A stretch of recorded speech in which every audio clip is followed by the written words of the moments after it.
Hello students, मैं आशीष sir परिवर्तन बोध चैनल की तरफ से आप सभी का स्वागत करता हूं।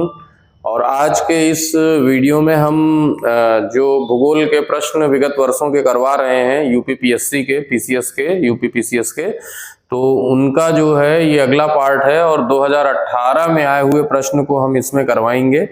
और ये कई पार्ट्स में है, इसमें पार्ट 1, पार्ट 2, पार्ट 3 करके कई पार्ट में बनाए गए हैं, जो 2022 से लेकर के 2018 तक के क्वेश्चंस का पूरा आपको क्वेश्चंस मिल जाएंगे। विगत वर्षों के प्रश्न हैं ये सभी, और ईयर वाइज हमने करवाया है, इसलिए आपको ज़्यादा मतलब कंफ्यूज होने की ज़रूरत नहीं रहेगी कि हर ईयर का अलग अलग हमने डाल दिया है वीडियो। ऐसे इतिहास में भी पड़ा हुआ है, इतिहास में भी 2022 से लेकर 2016 तक करवा दिया था। भूगोल में 2018 तक, ये 2018 का करवाने जा रहे हैं, तो इसको आइए देखते हैं, करते हैं। 20-22 क्वेश्चन हर वर्ष आए हुए हैं, तो इसलिए बहुत इंपॉर्टेंट है। भूगोल और इतिहास तो बहुत इंपॉर्टेंट है, उसके बाद राज्य व्यवस्था है, उसमें भी करीब 20-22 क्वेश्चन हर वर्ष आते ही आते हैं। तो चलिए देखते हैं क्वेश्चंस और उनको करते हैं जल्दी जल्दी। ज़्यादा समय नहीं लगेगा, 10-15 मिनट में हो जाएगा, तो पूरा वीडियो जरूर देखिएगा और ज़रूर फ़ायदा मिलेगा। जिनको पीसीएस का देना है इधर 17 मार्च को, उनके लिए तो बहुत फ़ायदेमंद है। तो जिन्होंने चैनल सब्सक्राइब नहीं किया है, प्लीज़ वो चैनल सब्सक्राइब कर ले जल्दी से जल्दी, और वीडियो को अंत तक जरूर देखिएगा। उसके बाद लाइक और शेयर भी जरूर करिएगा। तो चलिए पहला प्रश्न देखते हैं। यहाँ कह रहे भारत का सबसे ऊंचा जलप्रपात। तो देखिए, बहुत से पुराने लोग जोग जलप्रपात को जानते हैं कि सबसे ऊंचा जलप्रपात जोग जलप्रपात है, लेकिन वो बहुत पहले कभी कभी आंकड़ों में लिखा रहता था। अभी इसमें जो है कुंचिकल जलप्रपात को ही माना जाता है, क्योंकि इसमें इससे भी ऊंचा एक मेघालय का जलप्रपात है, जो कि मेघालय में है, और उसका नाम है जो है नोहका लीकई।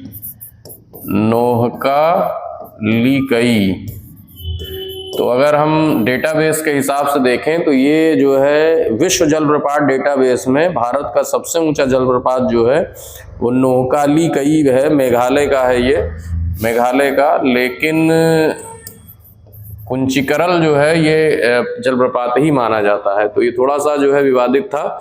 लेकिन यहाँ पर चूंकि ये ऑप्शन नहीं है, तो हम बी ऑप्शन ही में आएंगे, कुंचिकरल जो है जलप्रपात, इसी को हम मानेंगे। और ये कहाँ है, तो ये कर्नाटक में है कुंचिकल, और जोग भी कर्नाटक में है, लेकिन इसी को सबसे ऊंचा जलप्रपात माना गया है। ठीक है, ये दोनों ही कर्नाटक में है, तो ये ध्यान रखिएगा। नेक्स्ट क्वेश्चन देखते हैं जल्दी से। काली मिट्टी को स्थानीय भाषा में रेगुर कहा जाता है। क्रेब्स के अनुसार रेगुर मिट्टी अनिवार्य रूप से एक परिपक्व मिट्टी होती है और काली मिट्टी में आर्द्रता। तो ये काली मिट्टी के बारे में है, कह रहा है कौन सा कथन इनमें से सही नहीं है, तो डी ऑप्शन हो जाएगा। सभी लोग जानते हैं ये दक्कन के पठारी क्षेत्र में पाई जाती है, हिमालयी क्षेत्र में नहीं पाई जाती है, तो नहीं वाला बताना था, तो इसलिए यही ऑप्शन हो जाएगा सीधा सीधा। बाकी ये तीनों सही हैं, सभी लोग जानते हैं। और ये ज्वालामुखी क्रिया से जो निर्मित पठार होते हैं उन्हीं से बनती हैं, बेसार चट्टानों के जो है अपरदन से, अपक्षय अपरदन से। और काली मिट्टी में नमी धारण करने की क्षमता भी बहुत होती है। तो बाकी सारे सही हैं, लेकिन ये हिमालयी क्षेत्र में ना पा करके ये दक्कन के पठारी क्षेत्र में पाई जाती हैं। नेक्स्ट क्वेश्चन देखते हैं जल्दी से। मैकमोहन रेखा सीमा रेखा बनाती है, तो ये तो बिल्कुल आसान सा क्वेश्चन है, ए ऑप्शन हो जाएगा। भारत और चीन के बीच में मैकमोहन रेखा सीमा बनाती है, तो इसमें तो बिल्कुल आसान सा क्वेश्चन है, यहाँ तो कुछ करना ही नहीं है। ठीक है, तो नेक्स्ट क्वेश्चन देखते हैं सीधे सीधे। इसमें तो बहुत आसान सा क्वेश्चन, तो सभी लोग जानते हैं, डूरंड रेखा जैसे है, मैकमोहन है, एलओसी है, ये सब कुछ लाइंस हैं जिनको कहा जाता है। बाकी निम्नलिखित में से कौन सी मृदा से संबंधित है, तो यहाँ पर ये इडेफिक जो होता है ये मृदा से संबंधित जो है बताया जाता है। क्लाइमेटिक तो जलवायु संबंधित है, बायोटिक वनस्पतियों से है, टोपोग्राफी एक अलग चीज है, उच्चावत से संबंधित है, लेकिन मृदा से संबंधित जो है इडेफिक होता है, तो ये सीधे सीधे इडेफिक हो जाएगा। ठीक है, तो चलिए नेक्स्ट क्वेश्चन देखते हैं। आसान से क्वेश्चन है, इसमें जो है कोई ज्यादा कंफ्यूजन भी नहीं है। तो ये भी बहुत आसान क्वेश्चन है, और महाराष्ट्र हो जाएगा सीधे सीधे आंसर जो है, अरे सॉरी गुजरात हो जाएगा, महाराष्ट्र तो नहीं होगा, गुजरात हो जाएगा। तो भारत में निम्नलिखित राज्यों में से किसकी तटरेखा सबसे लंबी है, तो ये गुजरात की तटरेखा सबसे लंबी है, और ये तो प्रश्न सभी लोग जानते हैं, तो आसान सा क्वेश्चन है, बस जल्दबाजी में गलती ना हो। गुजरात की तटरेखा ही सबसे लंबी तटरेखा मानी जाती है। फिर देखते हैं विश्व प्रसिद्ध वेंकटेश्वर तिरुपति। तो आप ये देखिए इसमें जैसे जो क्वेश्चन आया था तो यहाँ पर सेवराय और जावड़ी ये दोनों तो तमिलनाडु में है, तो ये तो हो नहीं सकते हैं, तमिलनाडु में है। बाकी बिलिगिरंगा ये कर्नाटक में है, तो इस प्रश्न को हटा दिया गया था क्योंकि तिरुपति जो है ये आंध्र प्रदेश में आता है वेंकटेश्वर मंदिर, और इसको कहते हैं ये जो है शेषाचलम पहाड़ियों में स्थित है बहुत से लोग, या तिरुपति पहाड़ियां भी बोला जाता है, तो इसलिए ये प्रश्न जो है हटा दिया गया था, विवादित प्रश्न था। तो यहाँ जो इसमें ऑप्शन है उनसे उत्तर नहीं मिलता है, तो इस प्रश्न को छोड़ दीजिए। नेक्स्ट क्वेश्चन देखते हैं। राजस्थान अथवा थार मरुस्थल इनमें से किसका विस्तार है? यहाँ सीधे सीधे फैक्ट है, ये इस काल का है, इसको आप याद कर लीजिए अगर नहीं है। ये अलग अलग काल के जो हैं प्लियोसीन है, ओलिगोसीन है, ये सब अलग अलग दिए हुए हैं, अलग अलग कालक्रम रहता है, लेकिन इसमें सीधे सीधे सी ऑप्शन हो जाएगा, इनको आप सीधे सीधे याद कर लीजिएगा। प्लिस्टोसीन और अभिनव जमाव है का ये उदाहरण है थार का मरुस्थल। ठीक है, तो नेक्स्ट क्वेश्चन देखते हैं।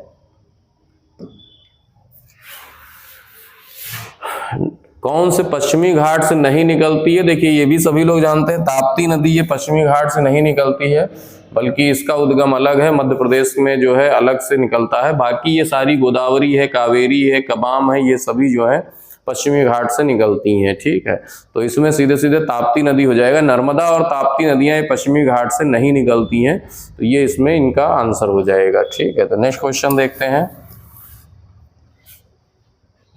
भारत के विभिन्न क्षेत्रों में उत्पादित सुल्ताना, गुलाबी, काली चंपा, तो ये भी देखिए फेमस क्वेश्चन है। ये अंगूर की किस्म है, डी ऑप्शन हो जाएगा, अंगूर की किस्म है ये, और अंगूर यहाँ आंसर हो जाएगा, तो इसमें जो है डी ऑप्शन मारिएगा, सीधे सीधे डी ऑप्शन आंसर सही हो जाएगा। ठीक है, तो नेक्स्ट क्वेश्चन देखते हैं। तो ये सब आसान से क्वेश्चन है। निम्नलिखित राज्यों में से कौन इलायची, काली मिर्च का सबसे बड़ा उत्पादक है? केरल हो जाएगा, सीधे सीधे केरल को मार दीजिए, और केरल ही काली मिर्च और इलायची के सबसे बड़े उत्पादक में से आता है, तो यहाँ सीधे सीधे आप केरल को मार देंगे, केरल ही आंसर हो जाएगा।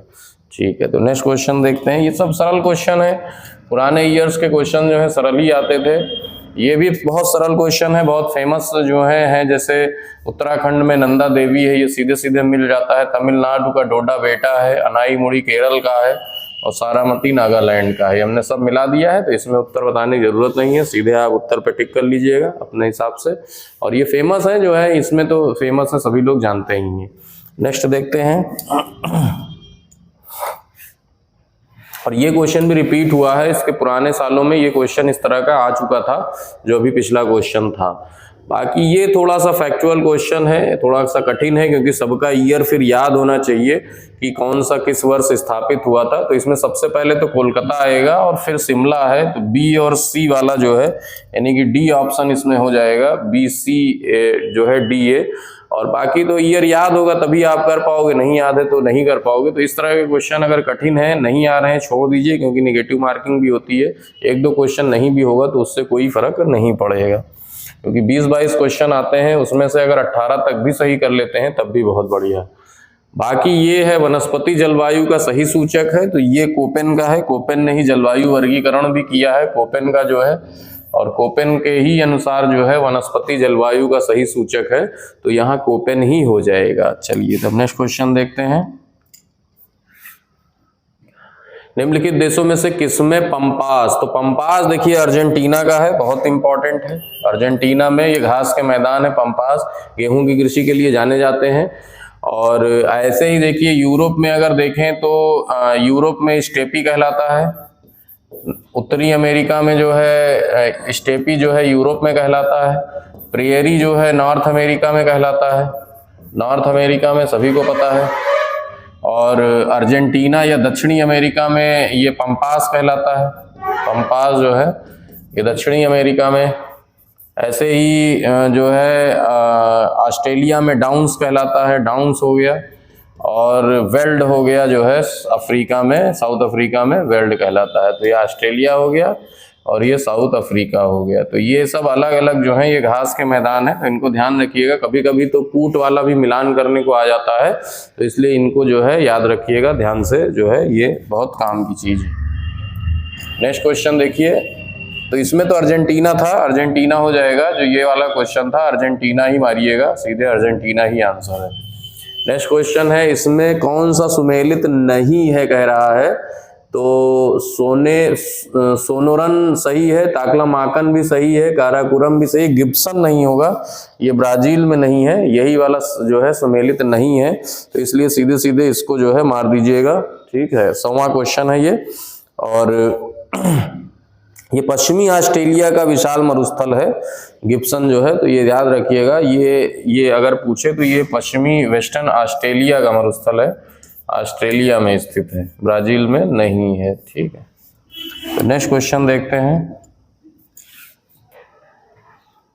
अब इसमें देखिए क्रम बताना है। अब ये 2016 के हिसाब से है, तो अभी कोई मतलब नहीं है। वैसे सबसे ज्यादा ब्राजील ही जो है कॉफी उत्पादन में जाना जाता है, तो ब्राजील नंबर 1 पर रहता है, ये ध्यान रखिएगा। दूसरे नंबर पर उस वर्ष में वियतनाम था। तो यहाँ जो है 2016 का है, तो इसको करने की जरूरत नहीं है। 2016 का जो है छोड़ दीजिए। अगर इस वर्ष का थोड़ा देख लीजिएगा करंट अफेयर में कि क्या है क्या नहीं है। बाकी स्वेज नहर, अब स्वेज नहर देखिए,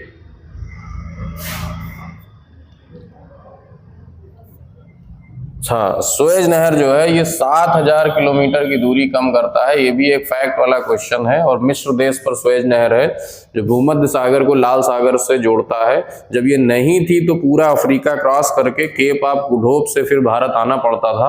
जब वास्को डी गामा आया था तो उसने वही रूट अपनाया था भारत आने का, केप ऑफ गुड होप से होते हुए जो है फिर भारत आया था। तो जब स्वेज नहर बन गई तो ये दूरी कम हो गई, लगभग 7000 किलोमीटर दूरी जो है ये कम मानी जाती है। तो सिंपल सा फैक्ट वाला क्वेश्चन है, इस तरह क्वेश्चन जनरली नहीं आता है।